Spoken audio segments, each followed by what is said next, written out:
Since becoming the President of Burkina Faso, Captain Ibrahim Traoré has made bold decisions that capture the attentions of millions. And today, we are here to discuss these decisions he has taken and the things he has already done since assuming office, including the dates and locations of each actions.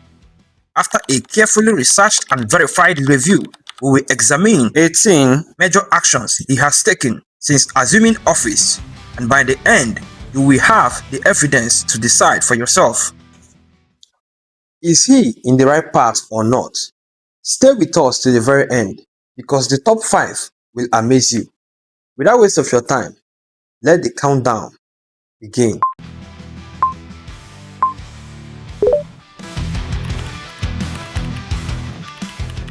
At number 18 is one of Ibrahim Traoré's earliest nationwide economic programs, an ambitious effort to revive Burkina Faso's agricultural sector and reduce dependence on imported food. On the 31st of May 2023, during a Council of Ministers meeting in Ouagadougou, the government approved the Presidential Initiative for Agricultural Production 2023-2024. The program set aside more than 22 billion CFA franc, about $36 million to cultivate approximately 11,000 hectares of farmland across the country.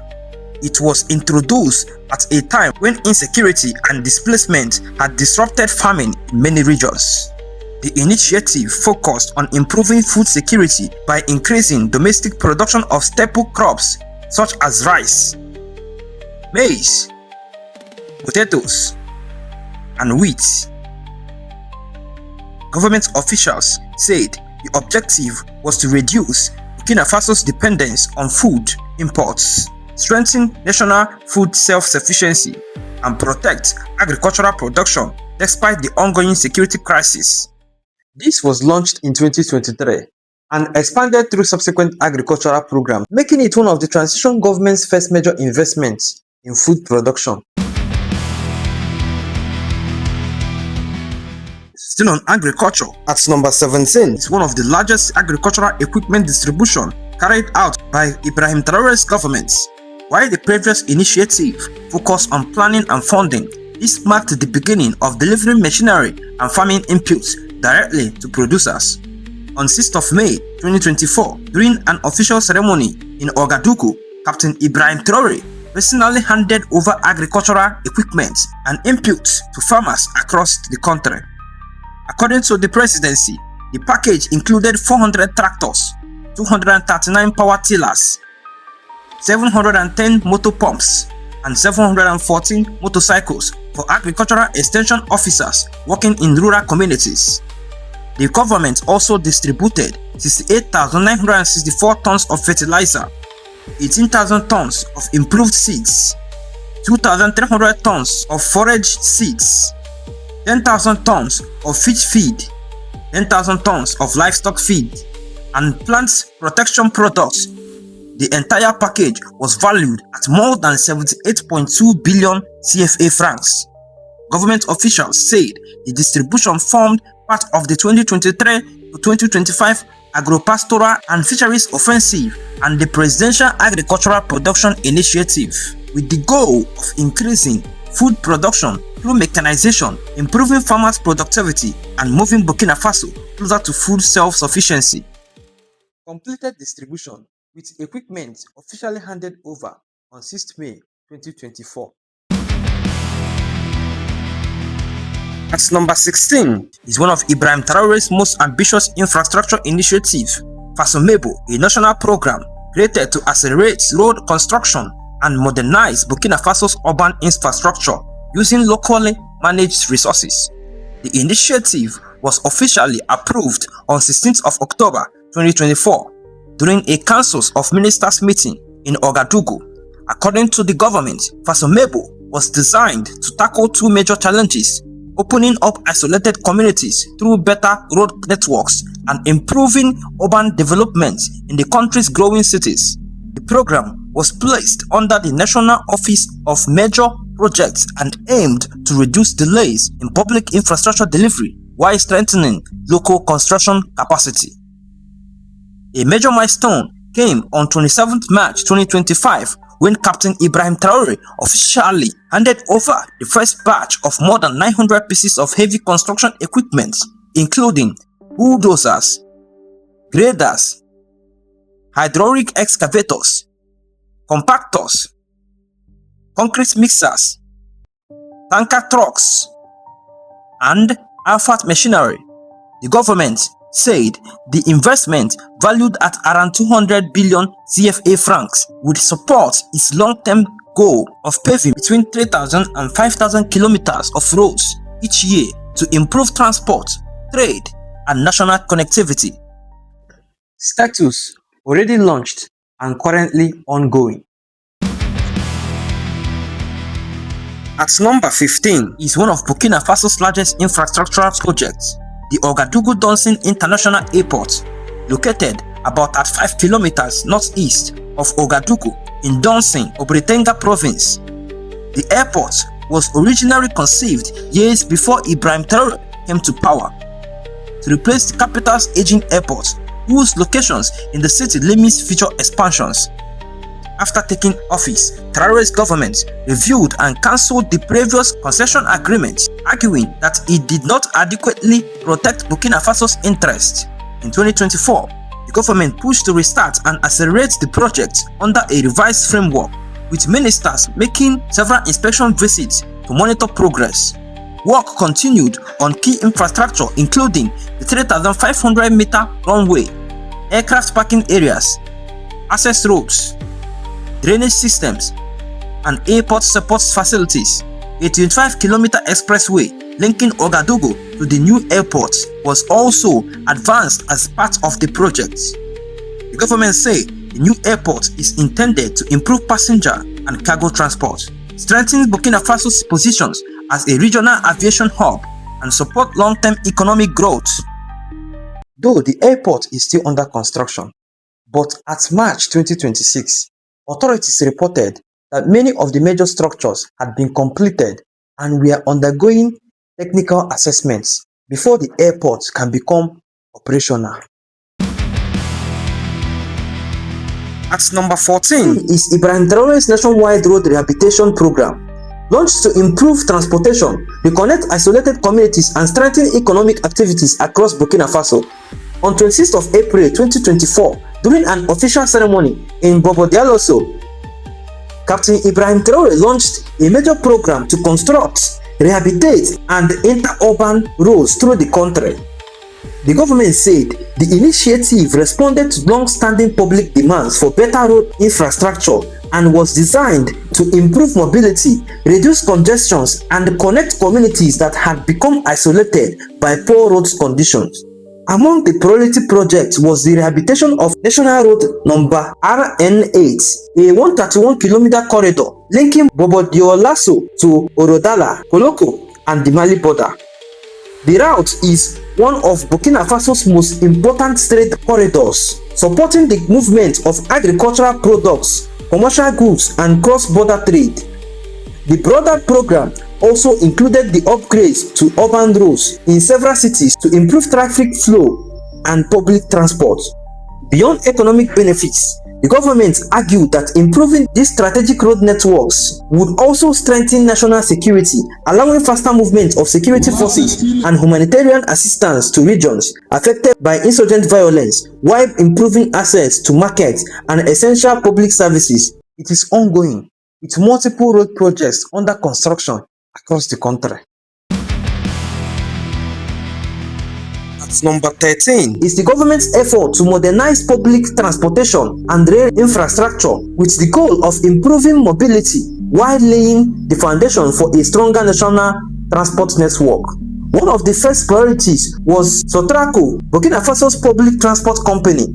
In January 2024, the government approved recapitalization, increasing the company's share capital from 800 million CFA francs to 5 billion CFA francs, giving the state a controlling stake of at least 75%. Officials said the construction was necessary to address financial difficulties, improve governance, and ensure the continuity of public transport services, particularly for workers and students. The government also expanded Sotraco's services. A new Ouagadougou-Pabre bus route, opened in July 2023, became part of a broader strategy to extend the network to surrounding communities. By the end of 2023, Sotraco reported transporting more than 14.6 million passengers across its network, serving Ouagadougou, Bobo-Dioulasso, Kouadougou, and Dédougou. On the right side, the Council of Ministers on 14th August 2024 approved the creation of Faso Rail, a mixed economy company tasked with manufacturing and installing railway tracks, producing railway sleepers, spare parts, and freight wagons. The government estimated the project at 70 billion CFA francs and said it was intended to support the development of a national railway system, reduce pressure on the road infrastructure, and improve the movement of people and goods. Sotraco restructuring is underway, while Faso Rail has officially been established and is in the implementation phase. Number 12 is one of Ibrahim Traoré's most significant economic projects, the construction of Burkina Faso's first national gold refinery. On 23rd November 2023, Traore laid the foundation stone for the refinery in Oga 2000, Ouagadougou. Built on a 5-hectare site, the facility is designed to refine 400 kilograms of gold per day, or approximately 150 tons annually, making it one of the largest refining projects in the region. For decades, much of Burkina Faso's gold was exported for refining abroad, limiting the country's ability to capture more value from its most important natural resource. The government said the new refinery would allow more gold to be processed domestically, improve traceability, reduce opportunities for smuggling and fraud, and increase government revenue from the mining sector. The project also includes a jewelry unit, storage facilities, and the future headquarters of the National Precious Substances Company, SONARS. Currently, construction launched in November 2023 as part of government's broader strategy to increase national control over the gold industry. At number 11 is Ibrahim Traoré's effort to reform how Burkina Faso's gold, its most valuable export, is bought, processed, and sold. On 20th February 2024, the government suspended export permits for artisanal and semi-mechanized gold, saying the move was intended to clean up the mining sector and improve oversight. Instead of exporting directly, producers were instructed to sell their gold to National Precious Substances Company, SONASP, giving the state a much larger role in purchasing and marketing gold. And at number 10 is Ibrahim Traoré's push to expand local manufacturing process more of Burkina Faso's agricultural products inside the country instead of exporting them raw. One of the government's priorities has been the tomato processing industry, where farmers have long faced heavy post-harvest losses.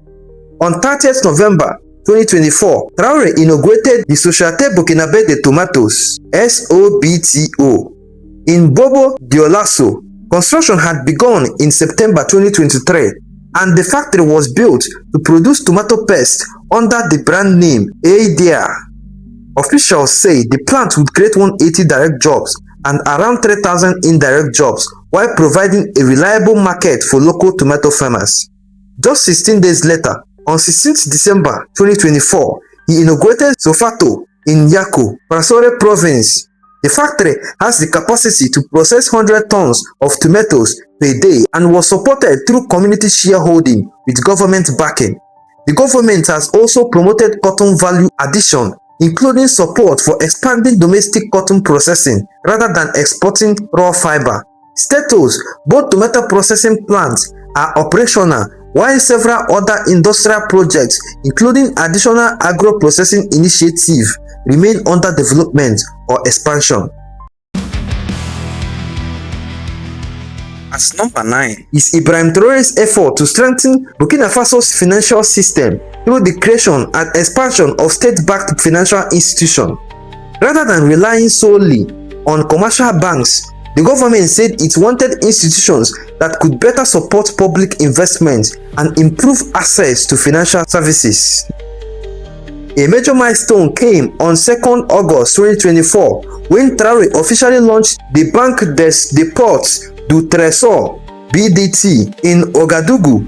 The bank was established to centralize public funds, improve treasury management, modernize government payment system, and help finance strategic national projects. This was followed on 7th October 2024 by the official launch of Banque Postale du Burkina Faso (BPBF), built on the existing postal banking framework but backed primarily by public capital. The bank aims to expand financial inclusion by providing banking services to households, farmers, small businesses, women, and young entrepreneurs, particularly in underserved areas. Government officials describe both institutions as part of a broader strategy to strengthen economic sovereignty and mobilize domestic resources for national development. Status: officially launched and operational.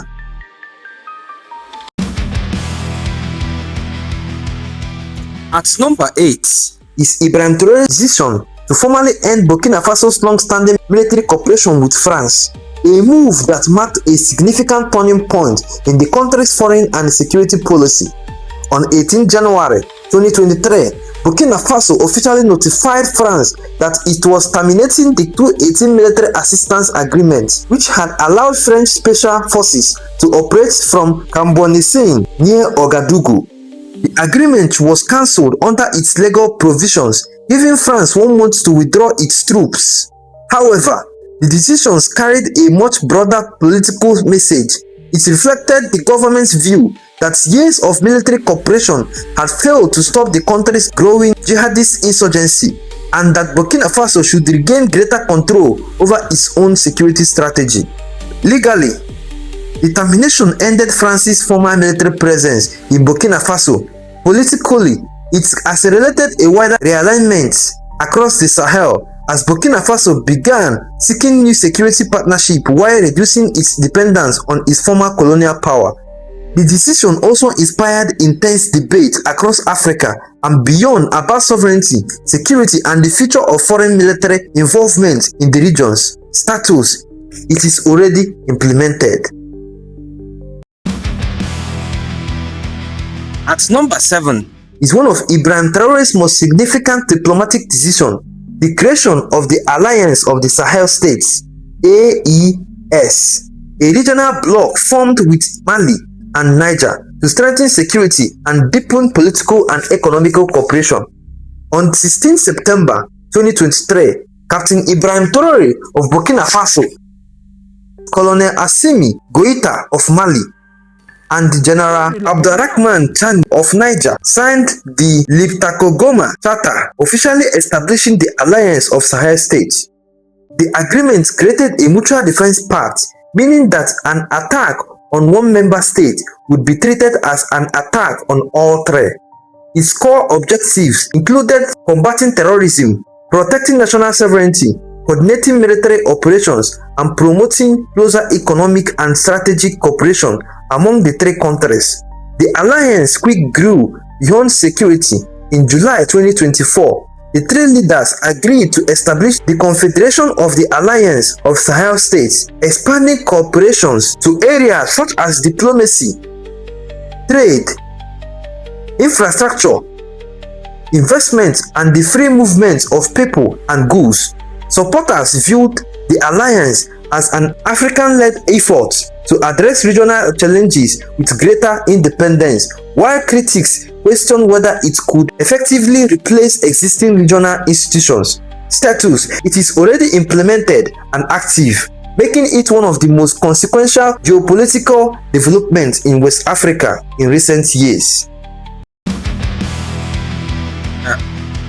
At number 6 is Burkina Faso's decision to withdraw from the ECOWAS community of West African states. A move that reshaped regional politics underscored the country's changing foreign policy.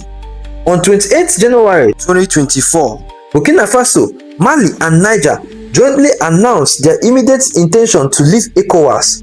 In a coordinated statement, The three military-led governments argued that the regional bloc had moved away from its founding principles, accusing it of being influenced by foreign powers and imposing sanctions that they said harmed ordinary citizens more than political leaders. They also criticized ECOWAS for what they viewed as insufficient support in helping member states combat terrorism and restore security. Rather than remaining with ECOWAS, the three countries chose to deepen cooperation through the Alliance of Sahel States. What began as a mutual defense pact evolved into broader regional partnership with plans to coordinate security. At number 5 is Ibrahim Traoré's efforts to diversify Burkina Faso's international partners, reducing reliance on traditional allies while expanding cooperation with a wider range of countries. Following the withdrawal of French forces, Burkina Faso strengthened its ties with Russia, signing new agreements on security cooperation, military trainings, and technical assistance. The government also deepened its relationship with China, which has become an important partner in infrastructure development, mining, healthcare, and trade. Chinese companies have long been involved in projects such as roads, hospitals, and energy infrastructure. While Traoré's government has continued to encourage investments in sectors considered vital to economic development, at the same time, Burkina Faso expanded cooperation with Turkey, particularly in defense, trade, education, diplomatic relations, as part of its broader effort to engage multiple international partners. And now we're in the top 4, and this is where Ibrahim Traoré had made the toughest decisions since becoming president of Burkina Faso. At number 4 is one of Ibrahim Traoré's most symbolic reforms, a decision to replace colonial-era judicial wigs and robes with attire inspired by Burkinabe culture and tradition. On 11 September 2024, Burkina Faso's Council of Ministers, chaired by Captain Ibrahim Traoré, approved a decree introducing new official uniforms for magistrates. The reform ended the use of the white wigs inherited from French colonial legal systems and replaced them with robes incorporating local woven Faso Danfani fabric, a textile widely regarded as a symbol of Burkinabe identity and craftsmanship. The government said the change was intended to modernize the judiciary while reinforcing the country's cultural heritage and sovereignty. Officials described this reform as more than a change in appearance. They argued that national institutions should better reflect Burkina Faso's own history and values rather than symbols inherited from the colonial era. Supporters praised the move as an affirmation of national pride and boost for local textile producers, while others view it primarily as a symbolic gesture, arguing that deeper reforms to the justice system remain equally important. Status: it is already implemented, with the new judicial attire officially adopted for the country's magistrates.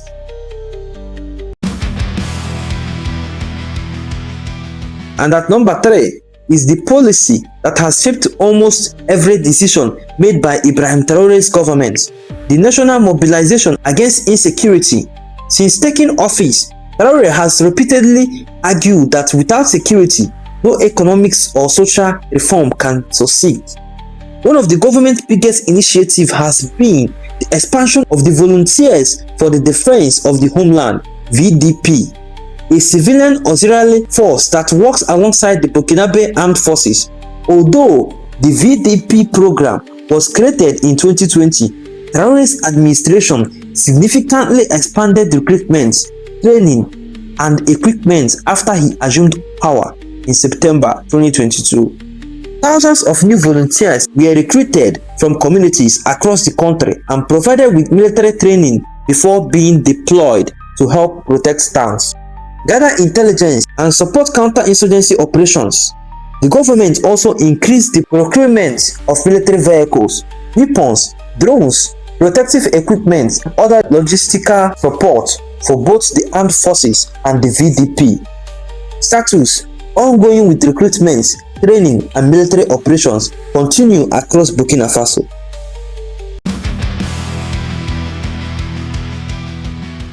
And at number 2 is Ibrahim Traoré's public reaffirmation that Burkina Faso will remain a secular republic.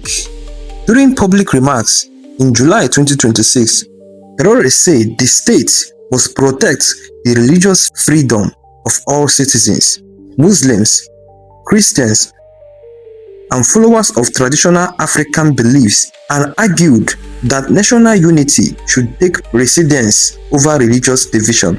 He also reportedly criticized the idea of encouraging citizens to pursue religious studies abroad without acquiring practical skills needed for national development, saying Burkina Faso needed more professionals capable of building schools, hospitals, infrastructures, and industries. And then, finally, at number 1 is one of Ibrahim Traoré's most symbolic initiatives. Not a road, a mine, or a factory, but a statement about national identity.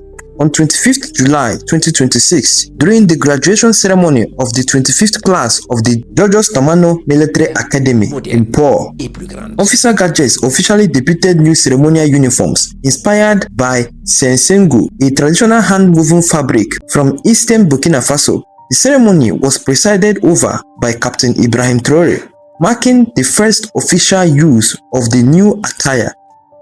The government presented the uniforms as a way of celebrating Burkinabe culture and reinforcing national pride within the armed forces, reflecting its broader vision of promoting local identity and reducing the influence of colonial-era symbols in state institutions. Status: it is already implemented, with the new ceremonial uniforms officially introduced at Academy's 2026 graduation ceremony. Now we've come to the end of the countdown. So tell me, what is the toughest decision and the best decision that Ibrahim Traoré had made so far? Drop your comment in the comment section and share your thoughts about Ibrahim Traoré. Thank you so much for watching.